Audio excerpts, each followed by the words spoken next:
Yo, what is going on YouTube? I am Germ here. Today, as you guys can see up on the screen, we are going to be going through my updated LEC top laner tier list. Right now on the screen, you guys are actually taking a look at my preseason tier list, power rankings, whatever you want to call it, for every single top laner coming into the LEC season.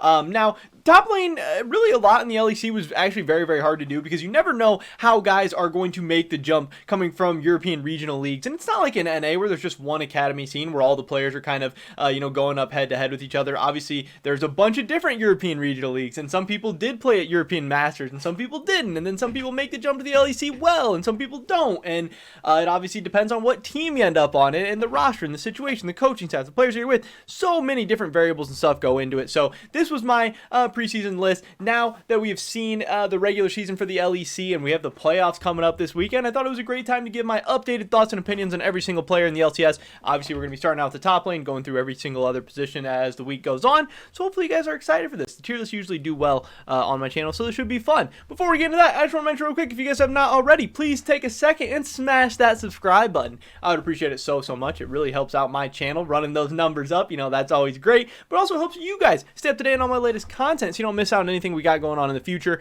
LCS playoffs going on right now. LEC playoffs about to start. MSI is right around the corner. Ton of awesome videos, ton of awesome content coming out in the very near future, so you don't want to miss out, and I would just appreciate it a ton. With that being said, let's get right into this. I'm going to be running through every single player, giving some quick thoughts and opinions. So first up, we have Cries, who I had ranked as the F tier coming into the season. I just thought coming off 2020, I wasn't particularly impressed with his play or anything. I wasn't too excited for him, and I didn't really know what to expect.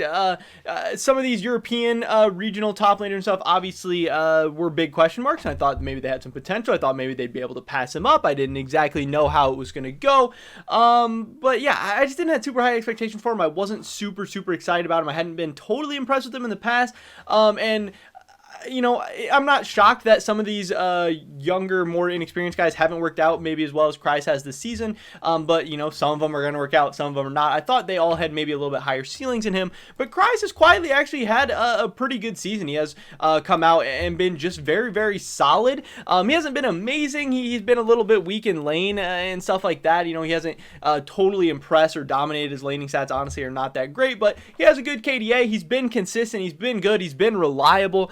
Certainly not an F tier. I actually have him as kind of like a low B tier top laner at this point. I was just off on him. I was just being a little bit pessimistic. I was having maybe a little bit too much faith in some of these more inexperienced guys, kind of discrediting the LEC experience and stuff that he has, and maybe just how talented of a top laner he is. I still don't think he's amazing. I don't think he's great. I don't think he had an awesome season by any means. I definitely think he could potentially be replaceable and stuff, but I think he's solid. I think he deserves a spot in the LEC. I think he's a top 10 top laner, and I don't think he's at risk of like losing his job or anything like that. I think he's in a solid position. Next up, we have White Knight. Obviously, this guy was a big question mark. I didn't really know exactly how things were going to go for him. He is one of the more inexperienced players in the LEC, obviously coming in, but he's not one of the younger ones. This is a little bit of an older player, relatively. I don't know if he's like 22 or something like that. I don't know his exact age. I can't remember, but I know that he's not like he's not like an 18, 19-year-old guy. He is a little bit older. He has been playing for quite a while, and a guy that I didn't have super high expectations with. Obviously, I didn't have a ton of expectations for a lot of this Astralis roster. I thought he had potential and he was inexperienced, so there were some questions left to be determined and stuff. Interesting note, I do think he was the only player in the LEC this season to get a pentakill. I know he had that Renekton pentakill, which is really interesting, really funny to see, really crazy. I think that was the only pentakill in the LEC this season. Correct me if I'm wrong, but I know he had a pentakill for sure. He was one of the only top laners for sure with a pentakill, which was exciting and interesting. He wasn't terrible. He wasn't great. Again, his laning stats are pretty weak. KDA is pretty low. Didn't have a huge impact on a ton of games. Definitely was not awesome, but obviously this Astralis team was one of the weaker teams in the league. I do really think that League of Legends is such a team game. It is really hard to stand out when your roster is kind of weaker around you. But at the same time, this Astralis roster, they did really surprise people in a bunch of ways. A lot of people had them predicted to finish last. I don't think people would have necessarily predicted them to win even even as many games as they did this season. So I think Astralis overall overperformed a lot of expectations. I think White Knight did as well. I had him low C tier coming into the season. I'm bumping him up to like, a high C tier, maybe a mid C tier. I don't think he worked his way into the B tier or anything like that, but he's not an F tier. He didn't get worse. I think he's just kind of not a great top laner in the LEC, not, seriously impressing anybody or blowing anybody out of the water or anything like that, but I think he's decent. Next up, we have Genax, who, again, this is another guy who coming into the year I didn't have super high expectations for. I wasn't really sure about SK, honestly. A team with a ton of new guys coming in. I wasn't really sure how they were all going to work out. I know I was really excited for Treats to finally be getting his spot. I know a lot of people were hyped up about different people on this team, but again, when you have a ton of young guys like that, some of them are going to work out, some of them are going to not. And overall, I didn't think SK was going to be that great of a team. Now, obviously, they kind of surprised in a lot of ways. They were, a very, very solid team throughout the whole year. They had some upsets. They knocked some teams off. They were right there a lot of the time. They were honestly a really, really solid team.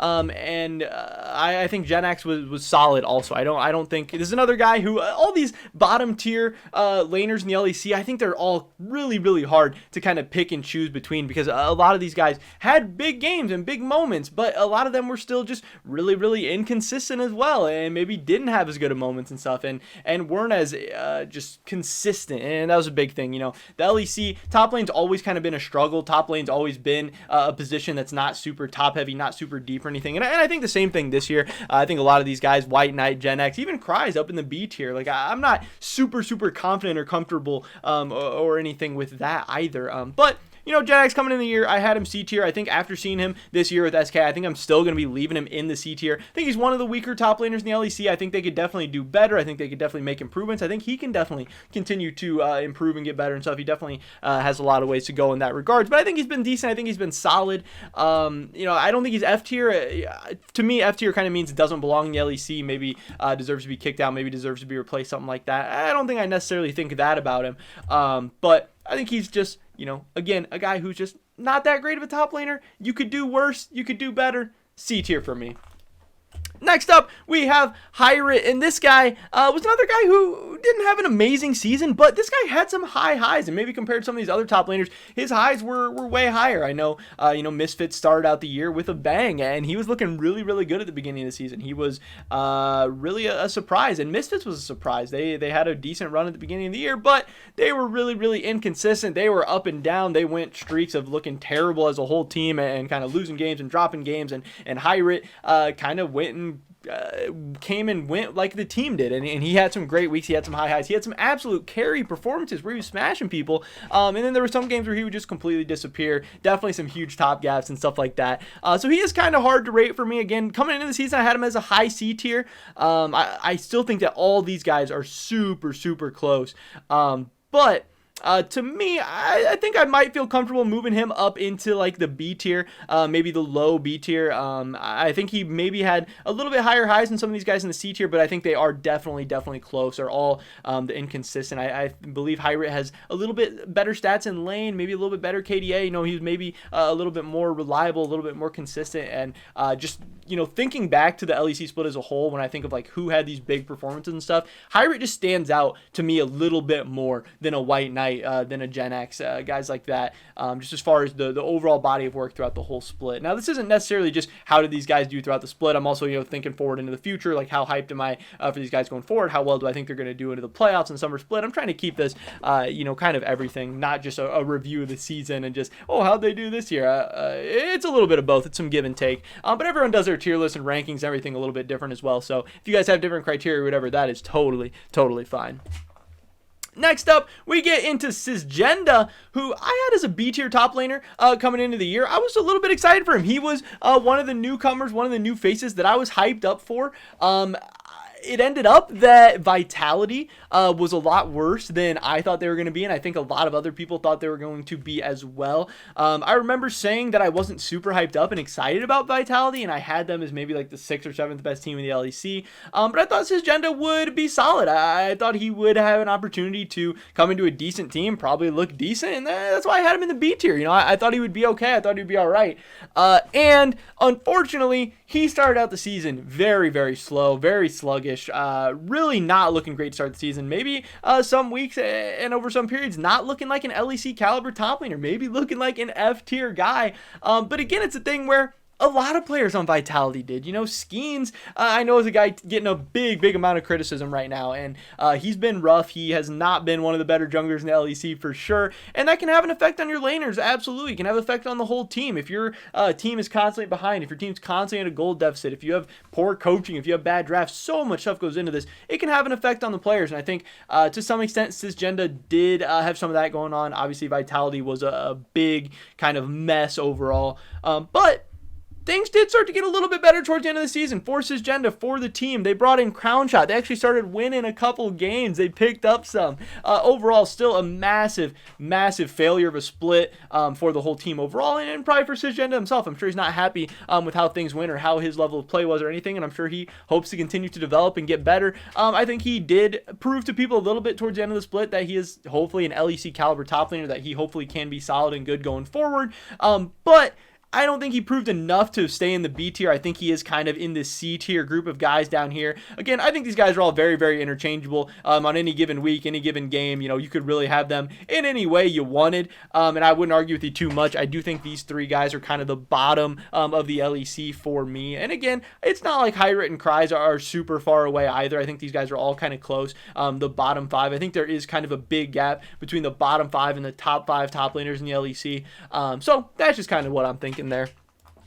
Next up, we get into Armut, and Armut is a guy that is really hard for me to rate. And when I'm looking at other people, when they're tweeting about him, when they're putting out their tier list, when they're putting out their rankings, their all-pro team voting, all that stuff, Armut is a weird guy to rank for me, because when I would watch Mad Lions, a lot of the times I wouldn't really like what I saw from Armut. I thought he would get into weird deficits in the early game. I thought, he would put himself in weird spots. I thought he would make weird plays, but then somehow a lot of the times Mad Lions would end up turning it around, and their team would turn it around, and Armut would end up with a crazy score line. He would make a big play to kind of keep him in the game or win him the game or something, and it's like he is just a super crazy mix of like these boneheaded weird plays that I would not even expect from a guy of his caliber and his talent, and a guy playing on the third best team in the LEC, but then also at the same time he would make some big plays. But then I'm thinking, a lot of these other guys playing on worse teams, they don't even have the opportunity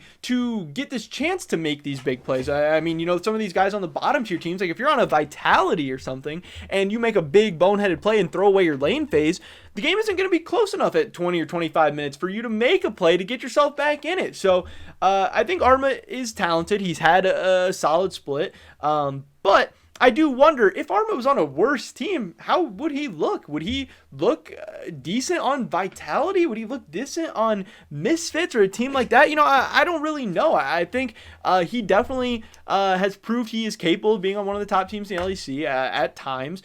Is he a huge upgrade over Arome, though? I'm not really sure. I mean, at times Arome wasn't great, and people had their fair criticisms of him and stuff as well, but I mean, I don't think Armut has necessarily come in and been, kind of like a major upgrade. And he has had some certainly weird plays. And I don't know, just for whatever reason, I'm not the biggest fan of him. He has decent stats. He has definitely made some big plays that have had a huge impact on Mad Lions games. And again, they ended up with the third seed in the LEC. He was a part of that. He's definitely a talented guy, and he's made some good plays. But there's just something a little bit off. I definitely wonder what he would look like on a worse team, and I think that certain people would be able to come into Mad Lions and maybe do the things that he does to a certain extent at certain times. So I don't know, it's weird for me, but either way, I do think overall his course and body of work, and again, it's a team game, and playing on a good team can make you look better, and whether that happened or not, it's really hard to tell, but he still looked solid. He still performed solid. I am bumping him up from the B tier into the A tier. How I was saying, I think there is a big divide between the top five and the bottom five. Armut is certainly a group, in with that top five top laners in the LEC. So he definitely, at least in my opinion, deserves to go up into the A tier. Now, do I think he's the third best, fourth best, fifth best top laner? I don't really know. I think it's really, really tough. I think there's cases to be made for him being the third best, the fourth best, or the fifth best, depending on what game you go back to, depending on what stretches you go back to, and depending what your overall criteria are. But I think it is kind of hard to put him anywhere outside of the top 5. I think it's kind of hard to put him anywhere outside of the A tier.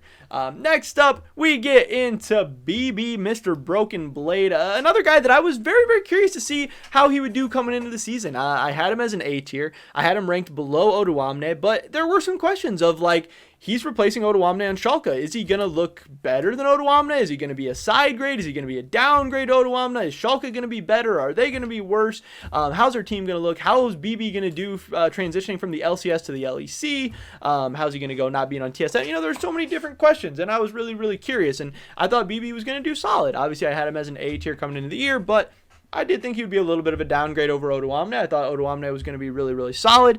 And from what we've seen, BB has been okay. He hasn't been amazing. He hasn't been bad. He's been good in the LEC. He's made the transition fine. I think he still has a lot of the same problems that he had in the LCS. He'll have some games where he just kind of ints, and he has some crazy games. He'll have some absolute pop-off games. I mean, Schalke went on a run where they beat G2 and they beat Rogue, and then, BB was a big part of that. And he can play a lot of different crazy champions, a lot of different crazy picks.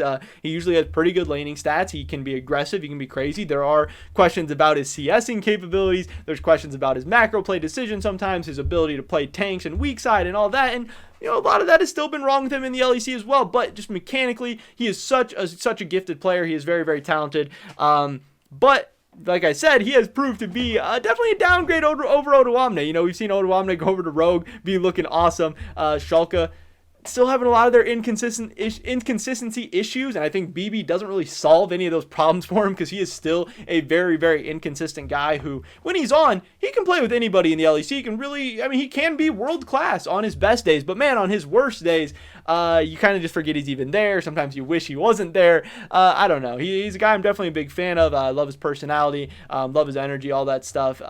But he hasn't been that great. I had him as an A tier coming in. I'm leaving him in the A tier now. Again, with Armut, you could make the case that BB is the 5th best top laner, and Armut's been better than him. I think you could also make the case that BB's been better than Armut. I think these guys are very, very close. They're very interchangeable. Some days Armut's better. Some days BB's better. Maybe Armut's a little bit more consistent, but maybe BB has higher highs. I don't know. It's tough, but I still think Broken Blade has proved to be an A tier top laner in the LEC for Schalke this season.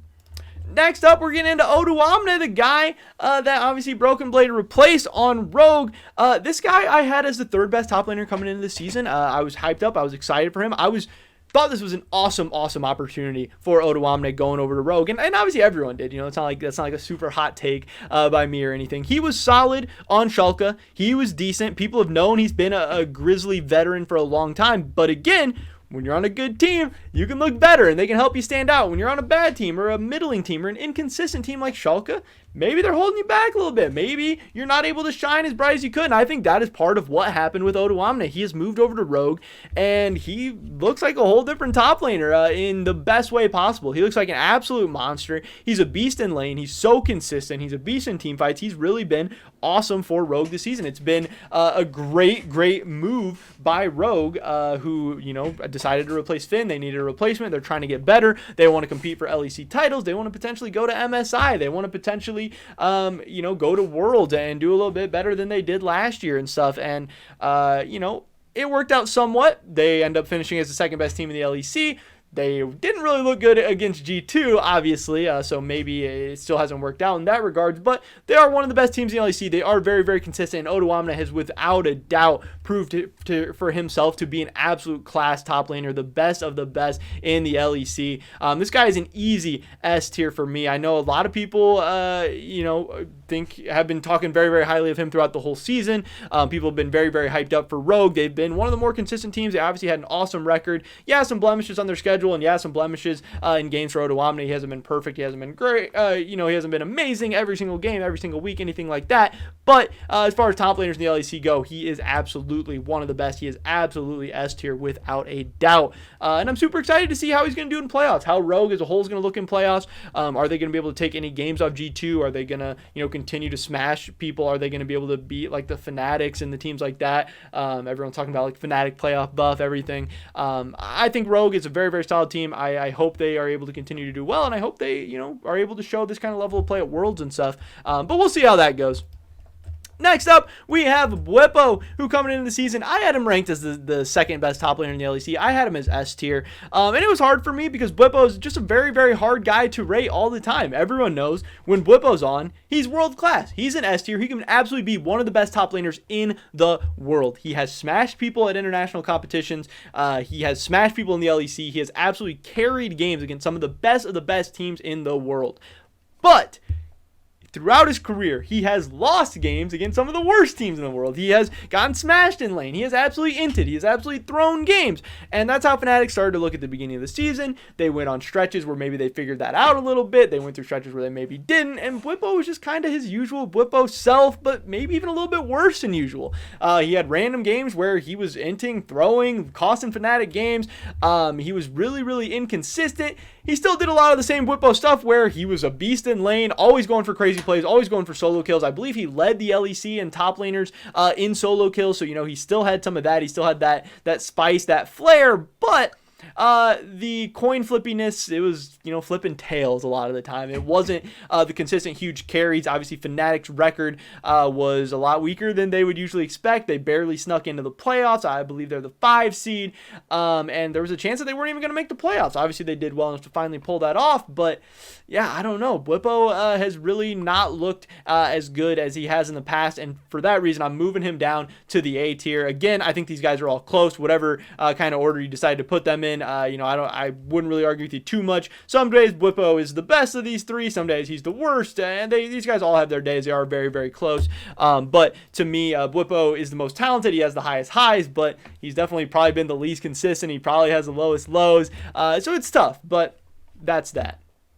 Then finally, we get to the man Wunder in the top lane. I had him coming into the season as the #1 top laner in the LEC, and he is staying right there. Him and G2 have been as dominant as ever this season. They had an awesome record. I believe they went 14-4. They're the #1 seed. They're heading in the playoffs as the favorite. I think this guy was consistently the best top laner. He has awesome laning stats. He has awesome damage per minute. He scales really, really well. He has awesome team fighting. He pulls out a ton of crazy picks, just like G2 always does. Obviously, they inted some games. They trolled some games. He lagged against Fnatic, yada, yada, yada. But Wunder is absolutely world class. One of my favorite players. I think he's hilarious. I think he's an absolute talent. And again, in the LEC, top lane is very, very weak. It's not really a deep position. It's not really that great. And I think that definitely plays into how Wunder is able to stand out so much. But I do absolutely believe he's a world class top laner. And I believe he's proved that once again this season.